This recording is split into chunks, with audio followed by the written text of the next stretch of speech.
welcome to Wrestling and Everything, Coast to Coast, with your host, Buddy Sotelo Esquire. This week we have two very special guests. They've been frequent guests on the show, but they have a new story to tell, especially Ellie does. But it's Ellie D and Robert Haugh, who runs the Wrestling for Charity Federation, right up there, a federation near and dear to my heart. But absolutely, welcome, folks. And first of all, let's start off with the top, which is that you guys have a show coming up in a couple weeks. So let's go right ahead and promote that as much as we can during the show. Robert, you want to let everyone know about the show coming up? Sure. So this one's close to my heart. We've done this one for, outside of the COVID years when the festival didn't happen, I think this might be year 10 for us. Wow. We're doing a Livingston Sweet Potato Festival, which when we started, we did 1 day's entertainment with one 45-minute set. We've evolved. Now we're 3 days, Friday, Saturday, and Sunday, with a 1 hour set all 3 days. And we are the main attraction all 3 nights in the evening, under the lights, on the main stage. So anybody down in the Central Valley, it's really a can't miss event. If you're anywhere near there, it's not a huge event, but it's just one of those community. Think of going to an amusement park or a carnival with your kids, but on a much smaller scale, where it's more of a community festival-minded event. There's something for everybody, but come on, we've got Lucha Libre and pro wrestling. That's what matters the most. Yeah, very excited, and of course, we know that our own LED was going to be a big part of the card, but something kind of came in the way. You want to explain to our fans what had happened to you the last time? Because you were really starting to, your path was really starting to go upwards, and like what always happens in wrestling, something comes in the way. So you want to explain what happened to you. Is that a common thing that Yes. when folks start gaining momentum, they get taken out by the universe? Yeah, there's always something. Hard subject to change. So, where do I begin? My life for the last 5 or 6 months has been an absolute roller coaster of emotions. This whole year has basically been crappy for me. My grandfather, my last living grandparent, died in January. My cousin died in February. I've been so scared for most of the year about losing my job, because there were progressive layoffs at the company I'd been with for 10 years. I quit that job in June. I started a new job right away with a new company. The learning curve has been crazy. And on top of all of that, as if that weren't enough to deal with, if that weren't enough obstacles, I finally have the time and I get a booking, and I'm so ready to get back into the ring. And I go all the way down to Stanton, California for Wild Action Wrestling, WAW. And the night after my match, my big return to the ring that I was so excited for, I made you here for, like, this was the night after that, the day really, I was about to drive home from Los Angeles. I was getting on the 405 after I dropped my cousin off at her work. And I was driven off the road by a white pickup truck. In order to avoid being hit by this truck, I swerved and I totaled my car. It tipped on its side. I had to be rescued by the paramedics. And I really thought I was going to be okay. I thought everything was fine, but something I've learned recently from the doctors is that sometimes when your body undergoes such an intense trauma, the adrenaline and just the tension in your body will sometimes take a really long time to wear off. There's an initial wear off after the crisis is over and you're safe, but there's another, like, several layers of wind down that your body. You don't realize what you really hurt until you're the initial shock wears off, and you get to do an inventory of your own body. You realize that it goes deeper And, I mean, So and it's always that initial thing that you want to say, I'm okay. I'm okay. It's yeah, all right. Don't worry about it. I'll be fine. And I then mean, more tests go through and they find out deeper. Did you have a CT scan and an MRI? I haven't had the MRI yet. I'm actually hoping to get it later this week, but Kaiser is very impacted. So, Oh yeah. What ended up happening was, so the car hit a wall on the side of the road on the on-ramp and ran into a fence. And there was a Ford dealership on the other side of that fence. Ran into a brand new on the lot Ford, tipped over, and the airbags deployed. Nothing hit me in the face. I was really lucky in that regard. We're just lucky you're alive. I mean, honestly, we're lucky we're here. Truly, I keep telling people I owe my life to Toyota because I was driving a brand new Toyota RAV4 hybrid, the car that I saved for like over a year because I wanted to travel for wrestling in it, and I knew that it would be safer on the road than my previous car. Boy, howdy, was that good timing because my brand new 2024 model saved my life. It called the cops automatically. I didn't know this was a feature. Apparently it's a subscription that you get for free for the first couple of years or something. So money's worth there.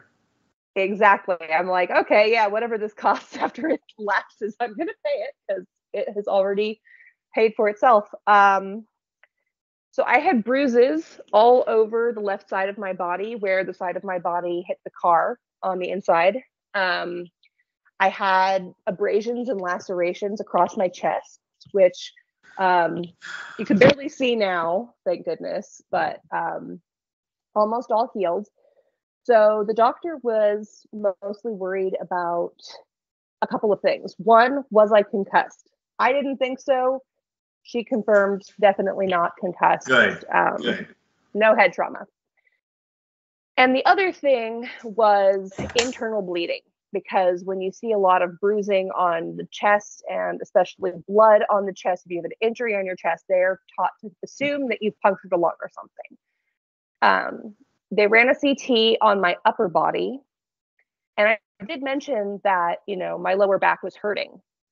But I'd also mentioned that I was a pro wrestler and I just had my first match in like 3 months, and that I lifted a woman up and slam her down, and wrestling might have contributed to the back problem. So what did the doctors think of that? Oh, the doctors were impressed by my use of words like laceration and abrasion.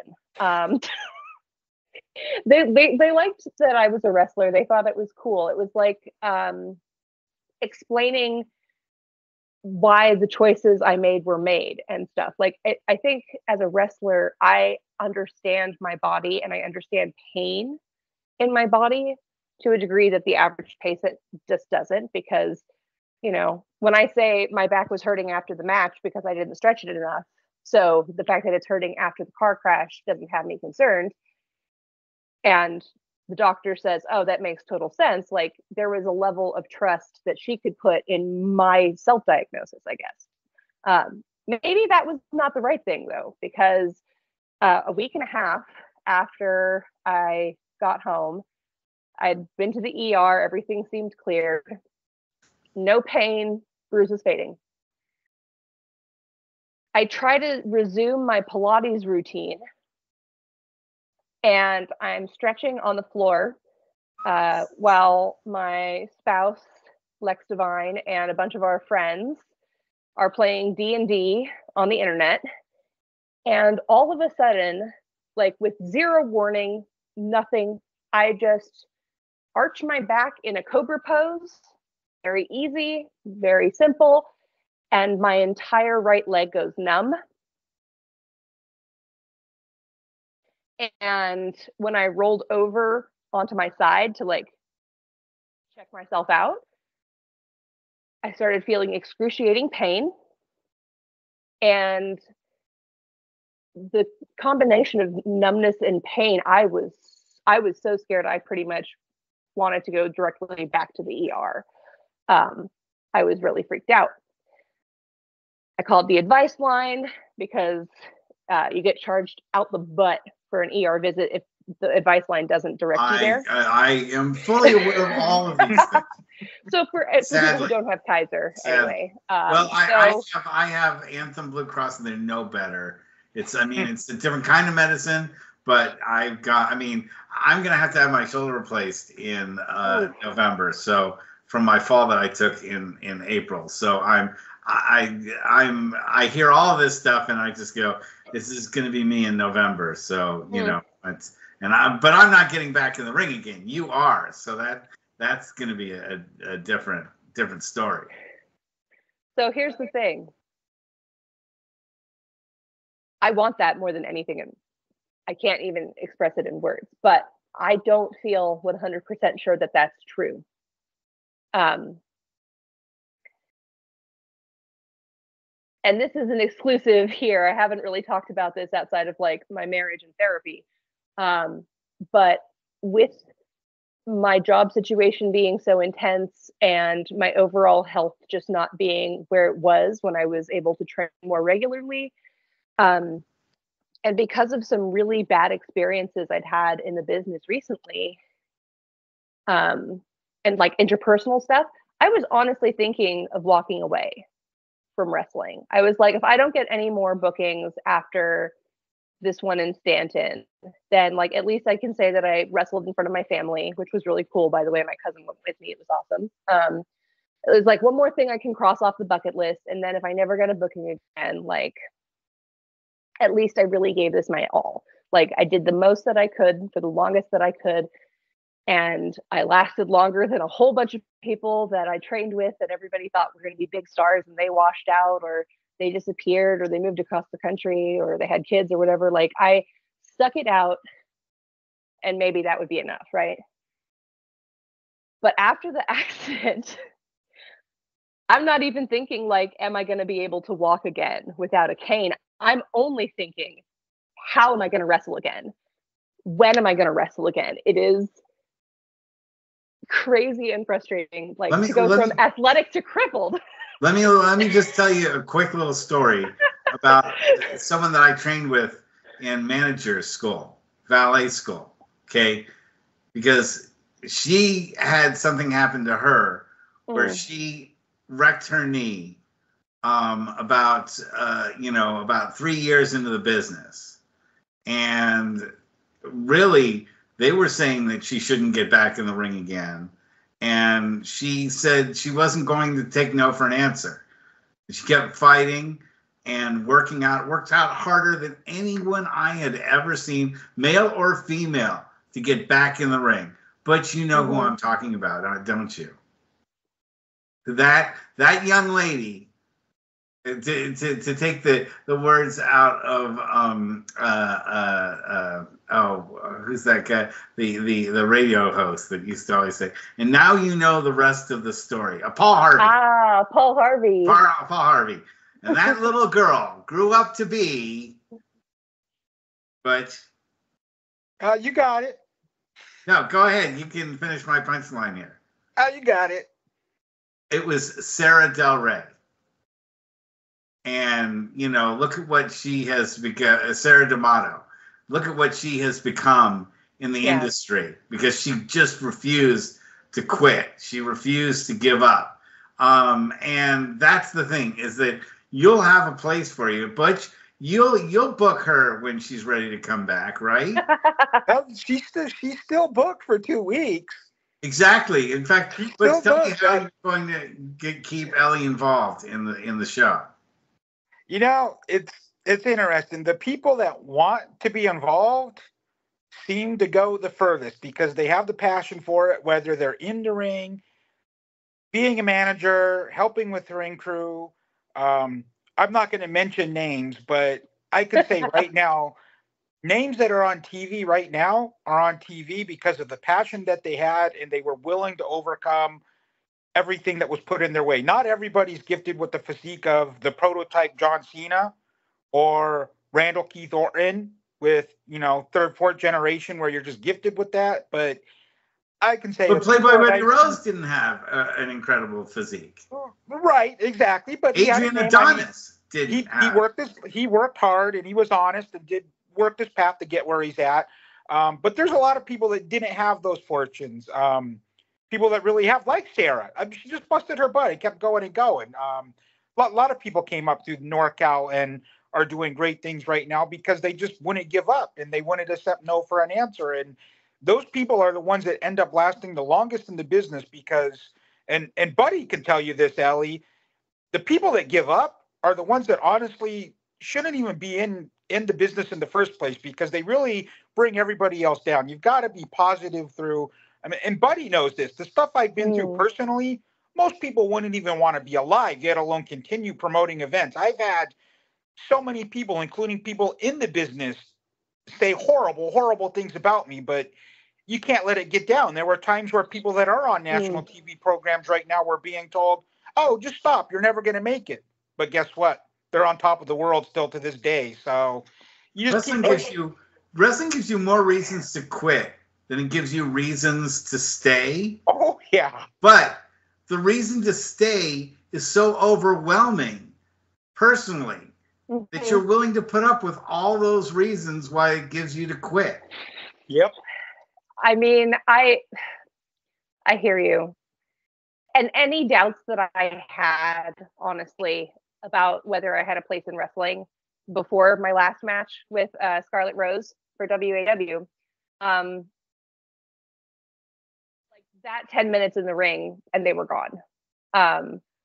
Working with Scarlett was amazing. I had met her a couple of times. She's always been a super sweet person to me. And like to be able to have a match with her, and I was like explaining my limitations to her. This was, of course, before I started, before I was crashed to begin with. So it was more stuff like, okay, it's been a while. I might not be bumping as fast. I'd like to try lifting you up a couple of times to make sure I can. And she was so responsive to all of that. She was like, let's keep it simple. Let's tell a great story. She did a wonderful job. We had so much fun. Like I feel like for me as a wrestler, the best feeling is when the vets in the back offer unsolicited critiques of your work, because they never want to watch anyone's matches. Like they've so been there forever. Yeah, they've seen so but much. They take. So when one of the vets comes up to me and he's like, "That was fun. That was so fun. What a great way to start the card. I haven't had that much fun watching a match in 5 years." Let me clarify this. The vets will watch the opening match because they want to see the up-and-comers. They will see the main event, and usually the match that's right before intermission. And then usually they're either out having a cigarette, chewing tobacco, getting something to eat, or, I mean, let's be honest, a number of them are going over their matches if they're still. But once their matches are over, then they usually, But I agree with you. Is that when a vet wants to watch you, that means that they think that you're up and coming, even though you're the curtain jerker. It still means that you have some potential, and I'm really proud of you for that. I'm really glad that veterans were watching you. That's great to hear. That is a tough spot on a card too. Oh, it's my favorite spot. I can go into that if you want, but it's one of the most important spots on a card. So it's an honor to be in that spot. So I think of it this way. When I debuted for the Cosplay Wrestling Federation, which is just promo battles, cosplay promo battles, when I debuted for them, I was the first person on their card for the night, and they always put somebody they want to get over in that spot, because if it's a baby face and it's a debut and the crowd has already been hyped up by all of the opening stuff, it's an advantage, right? So I just assumed that applied to wrestling. If it doesn't, then maybe there is something that I bring to the table uniquely as far as like getting crowds hyped, because I've never had an issue with like getting people's attention and getting a pop, but I'm also usually dressed in fluorescent colors, and that's all by design. So like, I'm ready for the first spot. I love it. Nobody's done anything yet. I can do whatever I want. You have something, Ellie, that I wish everybody in the business has. It is a natural charisma and energy with interacting with the crowd from bell to bell. So you may not be the most polished person in ring, like 10-year veteran that can get in there and wrestle bell to bell, 10-minute amateur style match, not Yeah. miss a beat on any spot. I But wish. that is one of the fundamentally most important things of pro wrestling is establishing yourself as a character as either the baby face or the heel and connecting with the crowd from the moment your music hits, for one, getting out there and being that character, because anybody can wear biker shorts and wrestling shoes and go out to the ring. But to connect with an audience and establish yourself is something that honestly can't really be taught. You can help somebody with it, but it can't be taught. There's a natural charisma to that some people just won't get it. I mean, they won't, but you have that, and that's something I think a lot of promoters could take advantage of it, barring any limits you might have physically or mentally or training wise that you haven't gone over. I wouldn't expect you to go out there and be doing top rope moonsaults and hurricane ranas. And you never will see that because I'm not trying to break my back again. I mean, if you ever were to do it, fine. But, stick with what works for yourself, what you know and what you're capable of. And what you said about Scott, I had her at the Sweet Potato Festival 2 years, just amazing, just down to earth, can work with anybody. So I can see why you had so much fun with her. We had her the whole weekend, so.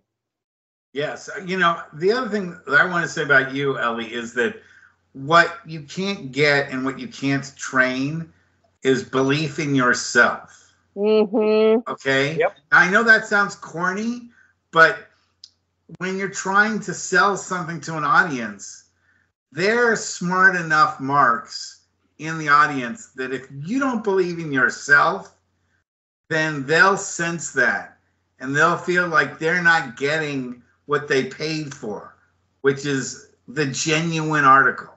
Because you don't look at the wrestlers in the WWE and say to yourself ever, these guys don't believe in themselves. Luchasaurus doesn't believe he's just some big guy in a mask, with a bunch of tattoos. Luchasaurus is Luchasaurus, all right?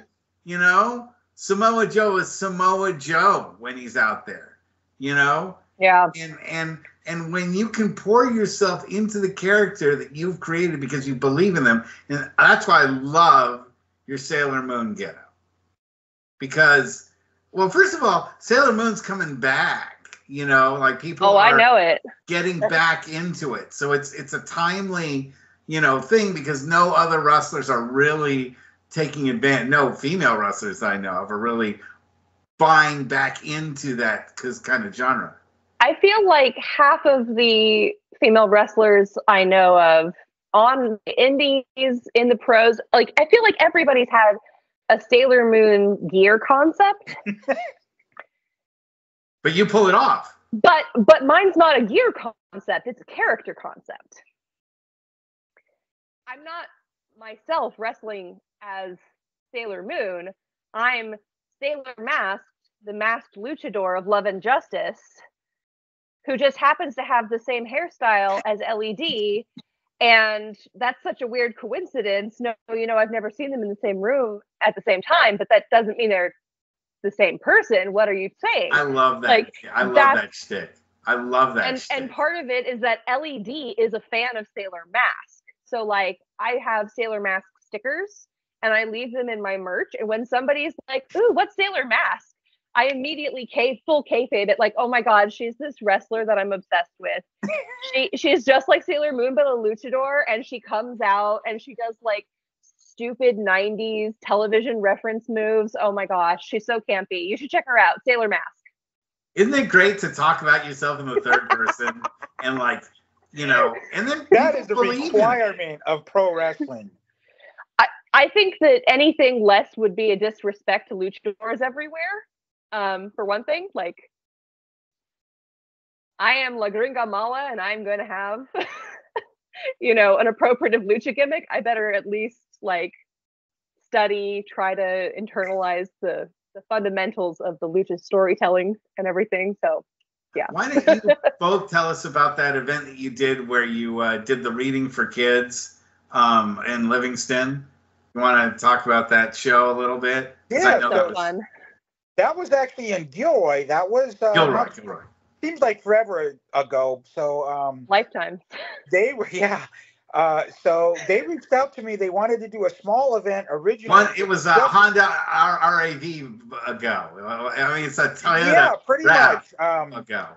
They wanted to do a simple story time with luchadors, and I go, wait, you guys actually have space to set up a ring. Why don't we set up the ring and have some matches to go with it and make it part of the whole day? So what started as, can you have a couple of masked wrestlers come read a book at the library, turned into, it was only a 2-match show, so it was a quick show, but we were able to put that together for them, and they wanted a lucha theme, and Chicano Flame read a great story to the kids. It was supposed to originally be inside the library, but they had such great weather, they moved the reading outside on the lawn, which was great, because Chicano Flame is just the best ambassador for Lucha Libre and pro wrestling you'll ever meet.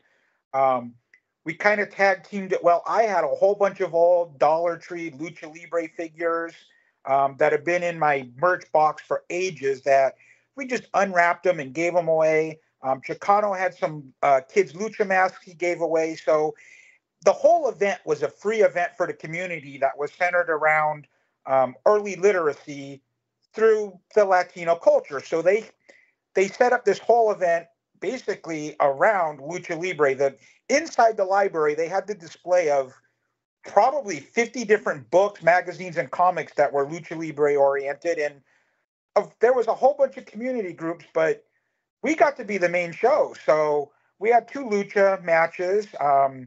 Sailor Mask was involved in one of those matches. And it just went over so well because a lot of people forget how similar lucha is to American pro wrestling. Really, the biggest difference is just the bright colors and the masks. And I have no idea when a match actually ends in lucha. I have no idea. I mean, when it's wrestling they for apparently charity, just end and people walk off. But I've never figured out if anyone is ever pinned, if anyone ever submits. It's just eventually someone says they won and then they walk off funny there.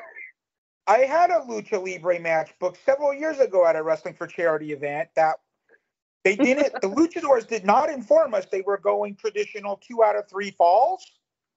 So we didn't know when the match was going to end. There was a pinfall, a submission, and another pinfall, and we were just rolling with it. We're like, wait a minute, what's going on here? These guys just went out and did their own thing. It was a good match. It was fun, but we were ringing the bell each time, and they're like, no, we're going to keep going. And we're like, what lucha rules are you guys using tonight? But I love the ring action. So please don't get me wrong. I'm a big fan of lucha action. I just the one weird part is when I watch AAA, and since I don't speak Spanish, I watch AAA and I'm like, did the match just end? Where's it going? Buddy, you might know this because you were around at that time. Whatever happened to the mysterious masked man, G.I. Jose? Oh my goodness! Jose. I think he's hanging out with Leopardo Loco. Oh, they're in parts unknown. Got it. Yeah, they over in parts unknown. That's as inside a joke as we can possibly come up with on this show. So I appreciate that. Listeners, you are going to be like, what the hell are they talking about? But there are about 25 people that probably do know who both of those people are. And 25 is pushing it. I think 25. But that's the core viewership, isn't it? Those are the people who I imagine would be the most invested in this podcast, especially with your names in the title. They're going to be like, wait a second, those guys might be telling stories about me. Hopefully they'll. If you are, guys, you know where to find me on Facebook. Go ahead and send me something. Anyway, I highly doubt Mr. Massacre's watching either. No, well, I'd love it if he was. The mask is still in my gym bag, so I'm ready for Massacre 2 to come back on the scene one of these days. Anyway, Ellie, tell me about that match that you had at the at Gilroy and what that was like. So that was really wild. First of all, it was the first time Sailor Mask had ever been seen in public. It was an idea I'd been kicking around for a while. Also, just kind of like a kawaii fashion anime magical girl in a mask. When I realized, like, I already had the Sailor Moon cosplay, I should just make a mask to match. It was like a no-brainer. So you made that mask? I made everything I was wearing, actually. Yeah. Wow, that's really impressive. Do you have the mask available? You could just show the fans with. You don't mind really destroying kayfabe. I know. I should have thought of that. On the poster for the Livingston show. I didn't know that. Or if you got any of your costumes, you can just really quickly just show. Well, I'll show this off. This is my latest T-shirt. Did you make that? I drew it, and I had a friend of mine from my last job, who is this incredible art director. I had them help me with the lettering and stuff. That is really cool. That is really cool. But yeah, wrestling is for everybody, and it is intentionally vague as if that's about body type or people of all types. I love this thing. I am so excited to have this. I have sold 3 of them so far. That's great. No, it looks wonderful. It's an awesome shirt. So yeah, I'm crafty. I make gear for a lot of the local guys, actually, and gals. A lot of the local gals. And I do merch design, and I just think I'm kind of a creative powerhouse when it comes to wrestling. Like, I was creative my entire life and was confused on how and where to channel it. And then I found pro wrestling, and it was like, oh, this is one focus for all of those different things that I enjoy and I'm good at. That's why even with the injuries, you're going to stay in the business, because you have that. And that's what will keep you going, even though you'll find a way to contribute. And that's what I'm proud of, is knowing that you're even on this program tonight, showing that you're not done with the business. And as long as you keep doing that, wrestling will find you, not just you will find wrestling. Wrestling will seek you out. Am I right about that, Butch? It sure does. I mean, you'd be surprised. Most of the events that I've done somehow have, in some crazy way, found me, whether it's through a mutual contact or somebody reaches out. It's not like I'm going out there running around saying, hey, do you guys want to have an event? Granted, I do that, but a lot of these contacts come from people that came out to an event. There's, knock on wood, there's another event pending for Gilroy later this year that I'm waiting for official documents from, but that event came from people that came out to the library event in Gilroy, saw Sailor Mask and other luchadors, were so impressed by that. And no offense to the talent we had on that card, but Buddy knows the capabilities of what Wrestling for Charity can do. That show was probably like a C- show if you're gonna put something to it, which says a lot. It may even be lower than that. I'm not trying to put anybody down, but Buddy has seen some of the levels of events that we've done. I mean, oh, for sure. Wrestle Mayhem was an event with full, just 6 or 8 years ago, had Hall of Fame wrestlers from WWE on there.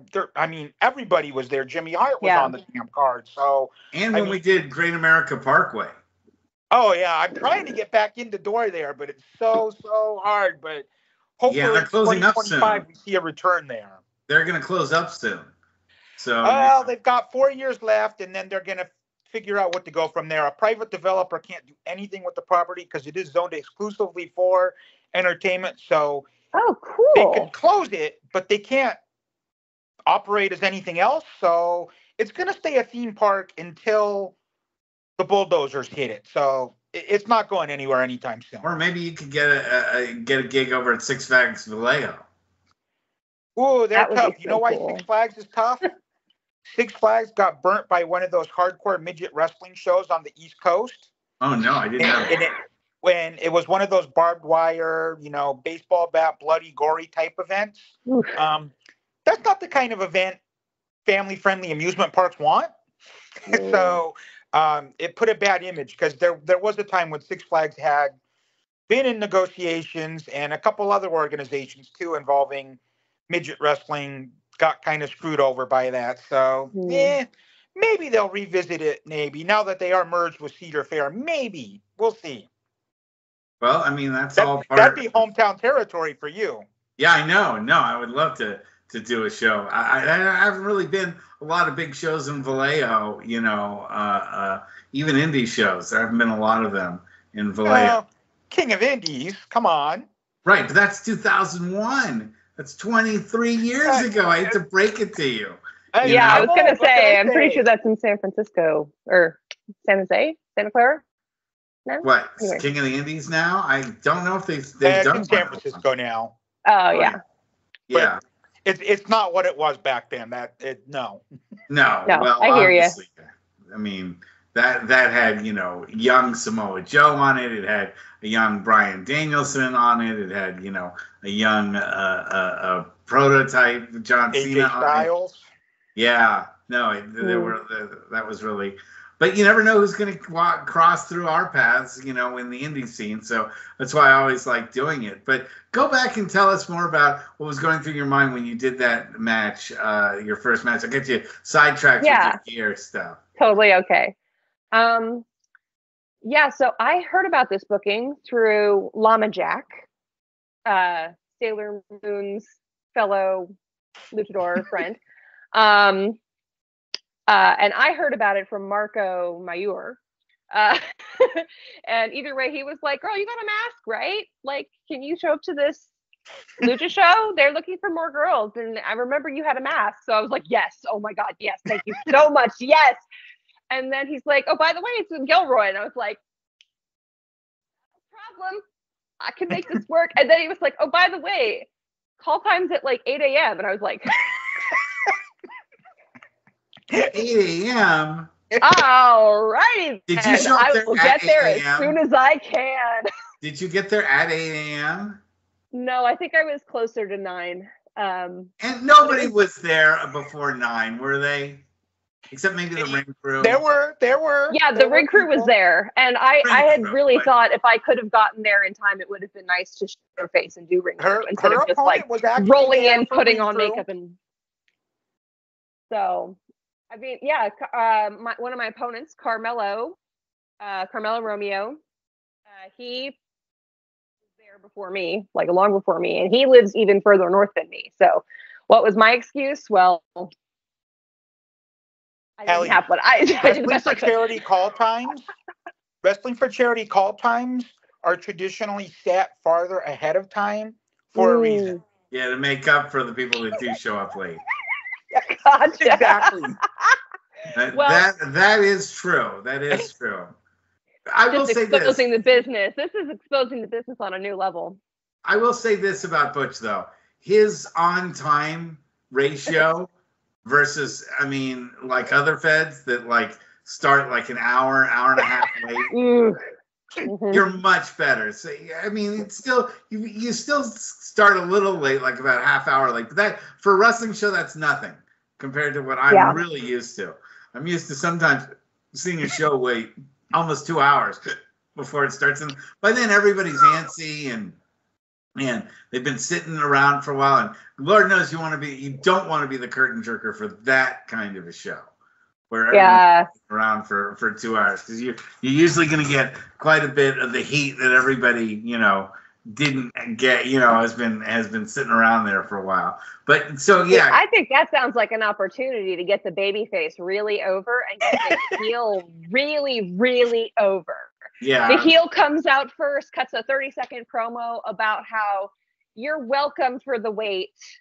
Wasn't I worth it? Look how cool I am. I'm the reason the show was running late, and everybody's going to boo the heck out of them. And then babyface comes in from behind, forearm.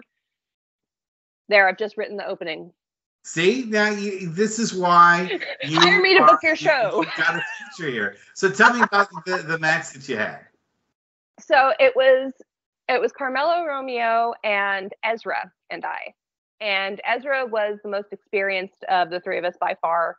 I remember before I even before I even started training to wrestle, I saw him at SPW. Like, it was kind of a cool moment for me to like be his peer. But anyway, so we weren't really told like how long to go, who was over, what order we'd enter in, nothing like that.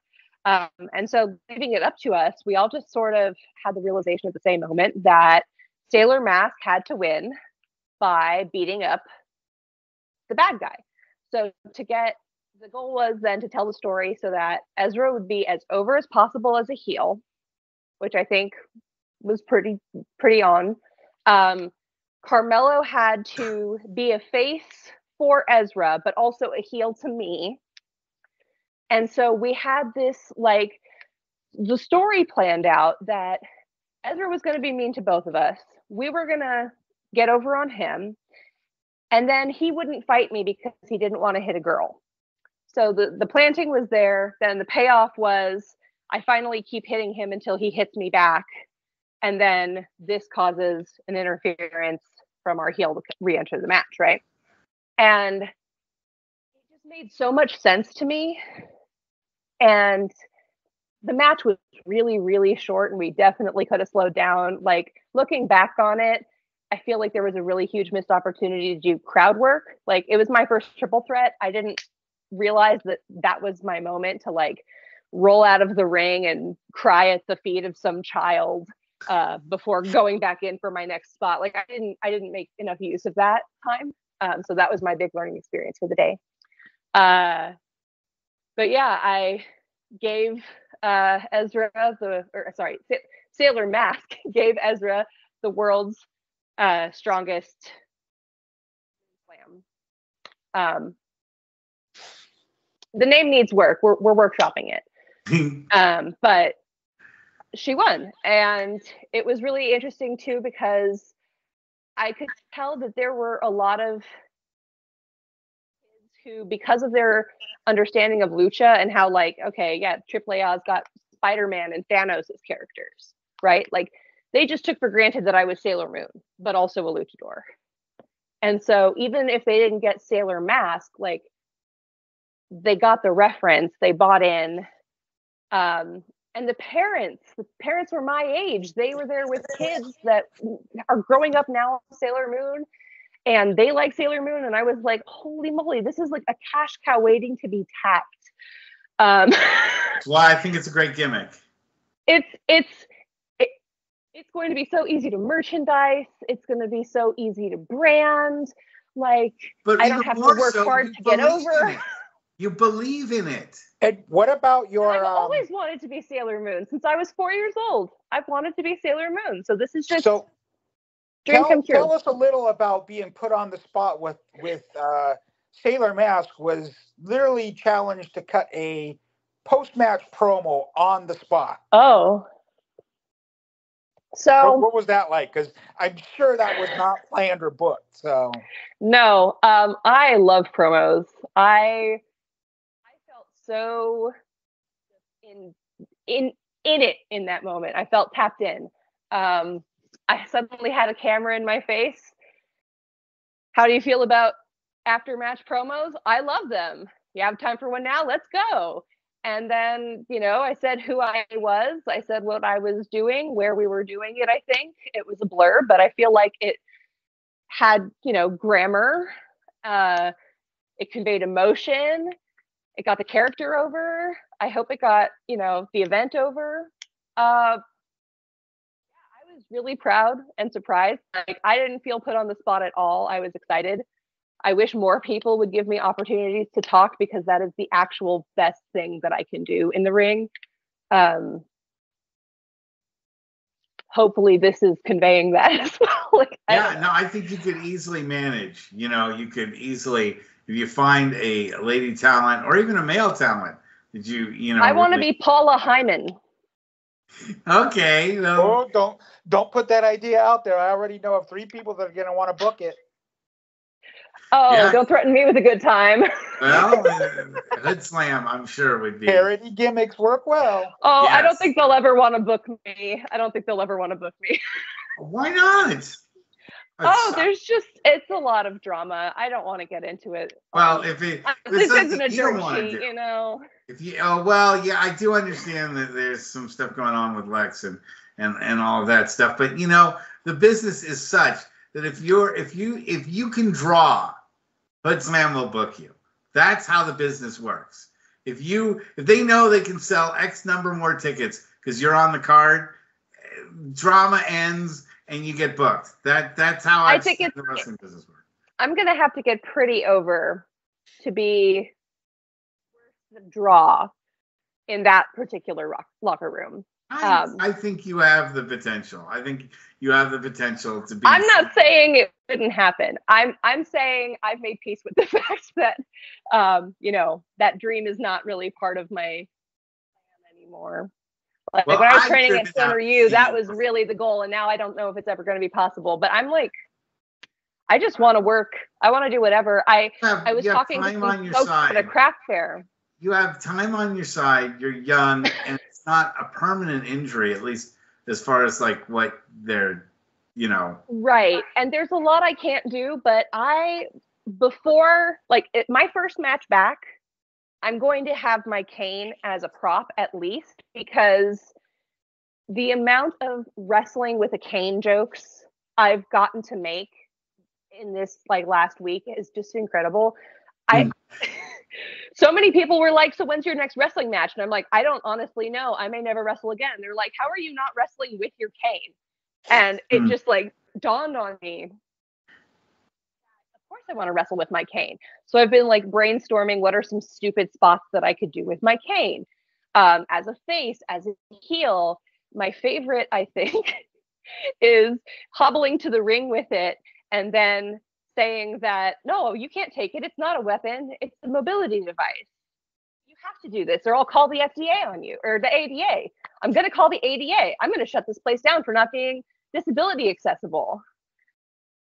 And then, I would get the ref and the nerds with it. Yeah. Excellent. So that would be a heel idea. I thought that was pretty cute. But anyway, I want to do the international with a cane. I want to hobble past somebody and then duck as they leapfrog over me. You see, this is good booking stuff. And I just got to find the right people who are willing to do it, because it would be the biggest put over. I don't know if I've earned that level of camp yet, but I think it'd be entertaining. And that's all that people care about is entertaining at this level. I mean, and the fact that you care about entertaining people, you care about putting something forward that people will be entertained by. That's what they're paying money for. So yeah, I think it's a great concept. Any thoughts on that, Butch? Just wait for Livingston and watch what you'll be able to do with those kids without even having to get in the ring, because there's been some moments there. One that I can, off the top of my head, was Daniel Torch playing heel one year there. Oh, gosh. Child had a Pikachu doll, a little stuffed Pikachu doll, literally walked up to the kid, picked it up, and punted it better than any NFL player could have. Went way far and away. The kid literally started crying, and Torch, after the fact, made friends with him.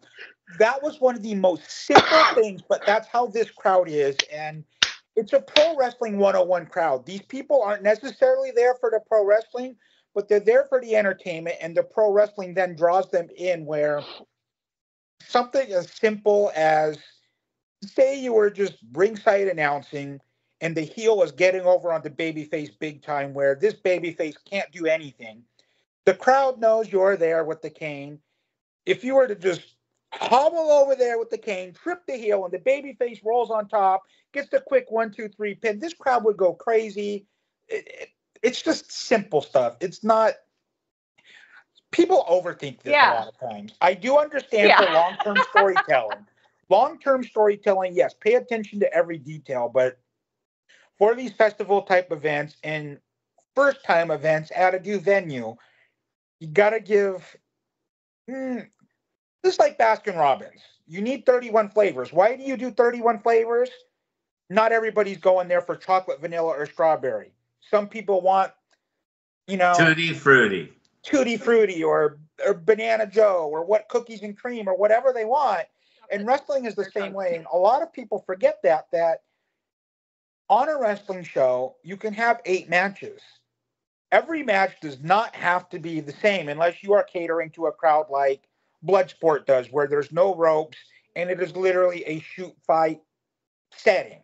Or you're in Japan and it's a strong style thing. You're not going to go do anything crazy like that. But you can get over with the crowd based on how the crowd reacts. And that's what they had the opportunity in Gilroy was because they've not given these super detailed instructions because they need to go out there and play their character, but play to what that crowd's reacting to. So say Ezra had gone out there and for some reason that crowd just cheered him from the moment he stepped through the curtain. Hey, this crowd doesn't know who's supposed to be what. They don't follow wrestling for charity or, indie wrestling in the areas in general. Flip it on the fly. Just let him be the baby face for that match. It's not going to hurt anything. Suddenly, I'm the heel. Sailor Mask. I highly doubt that. But mask off.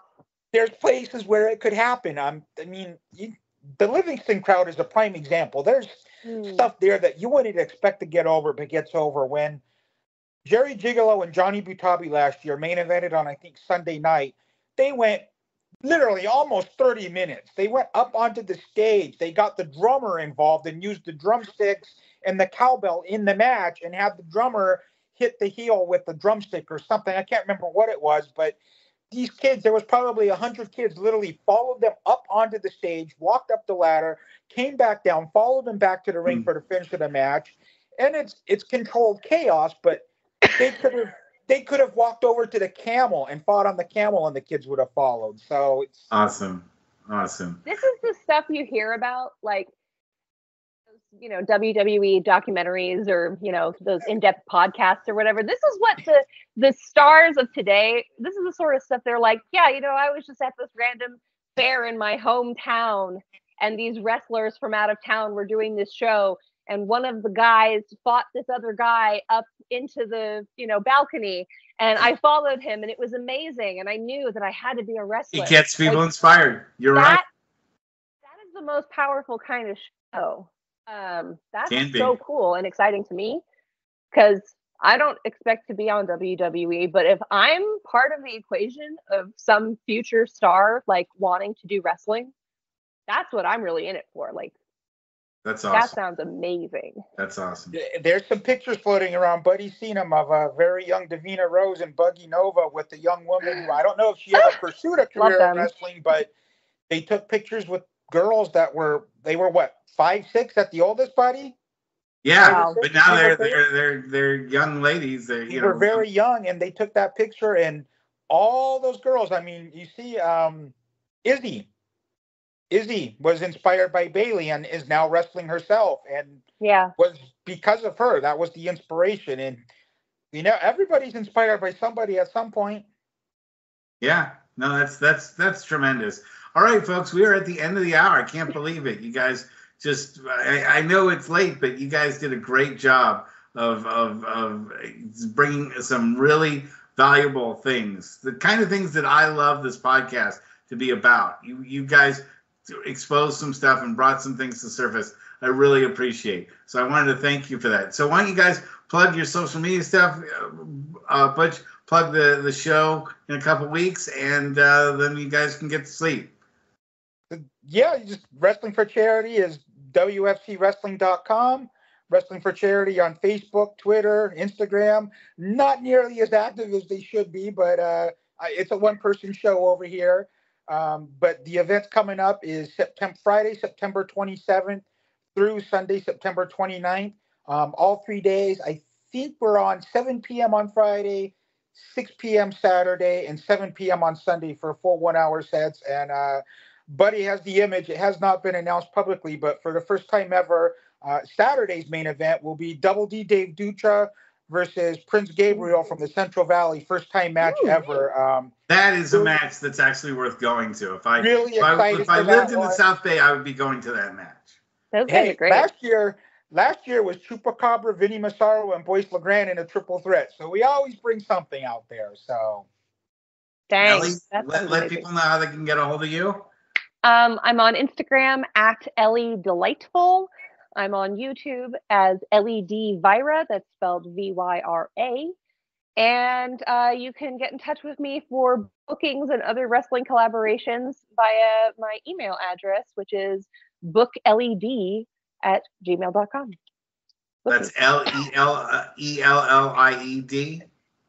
Yes. Good. Book ELLIED. Wonderful. Thank you so much for being on tonight. Really appreciate everything that you guys brought to the table here. This was a very special interview, and looking forward to having you on again soon. And best of success at the upcoming event.